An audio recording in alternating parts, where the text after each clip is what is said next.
Hello，小红书的友友们，你们好，我是肉徐子英。今天呢是一期年度彩妆护肤爱用视频，大概是这么多。我们先从护肤品开始吧。今年的卸妆爱用，我选的是这个，是一个卸妆油，它在我目前用过的所有卸妆油里面属于使用感受最好的，很清爽，乳化也很快。眼唇卸妆油是已经回购了很多年的碧柔，这是一个库洛米的限量包装，性价比很高，卸得很干净，没有任何毛病，会无限回购下去的。眼唇卸妆油。爽肤水方面，我的流金水今年应该空了有3瓶到4瓶。我用它的作用是在洁面之后的2次清洁，洗完脸之后到化妆棉上擦拭全脸，它用来湿敷效果也很不错，这是我今年最爱用的爽肤水。精华的话，这瓶它没有任何别的作用，就是保湿。然后吸收很快，成分表很好。我今天选的时候纠结了一下，因为 CEF 也是我今年白天一直在用的，但是我觉得如果非要选一瓶，不可或缺的话，我觉得还是它吧。对。再一个是面霜，面霜的话，如果但凡我去年前女友最爱用，也一定是它。这已经不知道是我买的第多少罐了，我应该大概从6年前就开始用它了。就是我一直是买这种40毫升的小包装，因为它的保质期其实比你想象的要短。作为一个成分控，对它的成分是很满意。然后有些人就会觉得它比较厚重，我对它的用法就是把它挤到手上，然后用自己的手的温度搓一下，就这样给它进行一个初步的乳化，然后再按压到脸上。基本脸上如果起了什么东西留下印子的话，我拿它厚厚的敷一层，第二天那个印子一定会变得很淡。然后是润唇膏，我其实很爱买润唇膏，我有各种各样的润唇膏在各种各样的包里，但是如果非要选一个的话，我会选这个拉梅尔的润唇膏。有一个很重要的原因是它尝起来是甜的，是那种不带辣感的甜。我每天要涂很多次唇膏，所以不小心误食的概率非常大，它是我误食之后味道相对来讲最好的，然后它的保湿效果很不错。反正这款除了价格比正常的唇膏稍微高出一点点之外，我挑不出任何毛病，所以这款用完了我还是会回购下去的。下一个是防晒，这两个优点首先就是成分好，我实在是从它们两个当中选不出一个，因为这款是我夏天爱用的，这款会比较滋润，适合冬天。它之后再上任何的底妆从来没有出现过搓泥或者打架的情况。然后我在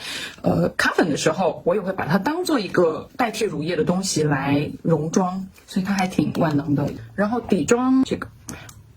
La Prairie 的粉霜，拍戏的话，我们很多时候一天会拍10多个小时的戏，带妆用这个产品，基本一天下来脸不会暗沉。我基本用它的时候，就会有人问你用什么底妆，包括一起现场拍戏的演员也会说，你的底怎么不脱？我挑不出任何模式。冬天的话，就妆前保湿做足一点，基本也不会出现卡粉的情况。然后就到彩妆啦。先说腮红吧，这几块我真的是选不出来，因为它在我脸上属于不同功能的腮红。第一块是这个3CE 的 Peach Splash， 然后是这个 NARS 的，都是属于蜜桃偏橘的颜色。就把这两个放在一起，是因为我基本不会单独用它，我会把它们叠起来用。只要我用这个腮红，就会有人问你今天用了什么腮红。还有一块是这个花姬小的01蓝色月光，上面这一块蓝色真的很绝，就是我有单买腮蓝，但是都没有这块好。它这个蓝有一点点偏紫，它能够让你的脸显得气色很好。眼影盘今年的爱用的话，我挑出来了这两盘。先说这盘吧，这盘是 Chanel 的308，它是一个4色的纯哑光，它就是我只要化妆就会用到的盘。就这一盘的4个颜色可以和任意色调的眼影搭配，我经常会用这2个颜色当阴影和眉粉。而且这盘虽然它单价高，但是相较于它的克重来讲，它是性价比挺高的，所以我觉得这是挺值得投资的一盘。下一盘是这个 Holika 的 Ripe Berries， 就是偏粉的一盘。可以看到这个铁盘了吧？我特别喜欢用这个颜色给我的卧蚕打底。基本除了这个颜色之外，其他所有的颜色我都很经常用。然后单色眼影的话，今年实在是爱用的眼影太多了。一块是这个，这是我的自主盘，能看到是一个金黄色，它的色号名叫尼龙，可以看到它的显色度和丝滑的程度吗？它画眼头和卧蚕都很绝。然后下一块其实我不知道算不算是单色眼，是一个眼影打底胶，它是个透明的胶体。我基本在用珠光的眼影之前，我就会让我的刷子沾上一点这个眼影打底胶，它可以一定程度上把你的眼影粉变成近似于膏状的质地，然后让它更为显色更持久，所以这个也是我只要化妆就会用到的东西。今年眼线的爱用应该是当之无愧的这个居朵的，它就是很细很细，用起来也很丝滑，而且完全不干，到最后一滴都不会干，这个笔都不会出现画不出来水的情况。所以没有毛病，只要它不停产，我就会一直回购下去。然后还有彩色眼线笔，是这个花洛丽亚的，我一般用它来画我的卧蚕，这支粉色是我用的最多的，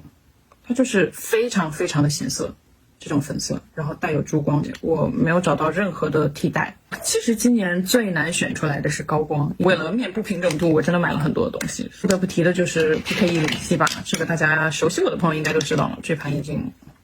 这是老版的，这是我囤的3盘。所以可见这个东西我有多爱，我离不开它。除了这个老朋友之外，我今年新发现的2个也是每次化妆基本都会用到的是彩棠的高光，这是一个中样吧，原来的样子是一个3色，下面有2块阴影，但是因为这个高光是我非常喜欢的，所以我单独从某海鲜市场上收了一盘。然后还有一盘是这应该是 H100 Make Up Forever 的，你可以看到我的贴皮，这块我会用在眼下的三角区，这块我会用来提亮法令纹，因为 Make Up Forever 的这盘更显色，我在眼下的话提亮效果和平整效果会比较明显。彩棠这盘的粉质会更细腻，所以我用来提亮法令纹的时候，它在后续跑粉的情况会比较少。然后是口红，口红的选择真的非常的艰难，因为我是一个很爱买很爱用口红的人，但是这4根是我今年使用频率最高的4支。第一个是这个 Peripera 的，它属于滋润型的，然后上嘴是镜面的，但是它会成膜不粘头发，香味也很好闻，挑不出任何毛病。然后还有就是这个 Catrice 的，这其实是我今年下半年才买的，但是这一瓶我已经用光了，然后我那边已经囤了一瓶新的，它是属于很亮的那种，它属于不成膜的质地，但是颜色真的很好看，也是亮面的。然后我经常会把这2个叠涂，因为我涂它们的顺序会反过来，就是因为这颜色比较淡。然后下面2个就不是镜面的了，就是这个 Tom Ford 的黑管的69号，这个我买了4-5根吧，我特别怕它停产，这是一个偏冷色调的眉粉色。它这个颜色非常的适合我，我一旦觉得我今天口红哪里不对劲了，我就会在我的唇中点一点点它，然后就会变得很和谐。还有就是 YSL 的，它也是一个偏丝绒的，并不完全哑光的质地，暖的有一点点带砖红的颜色。上面还有我的名字，看，这是收到的礼物，放到唇中涂非常好看，可以搭配任意颜色的口红，非常的显白的一个颜色，而且也是一支只要我涂就会有人问我涂什么口红的颜色。好啦，这些就是我2022年的年度护肤彩妆爱用，因为是第一次做这个内容的视频，所以不确定大家爱不爱看。如果你们喜欢的话，记得在评论里面留言告诉我哦，拜拜。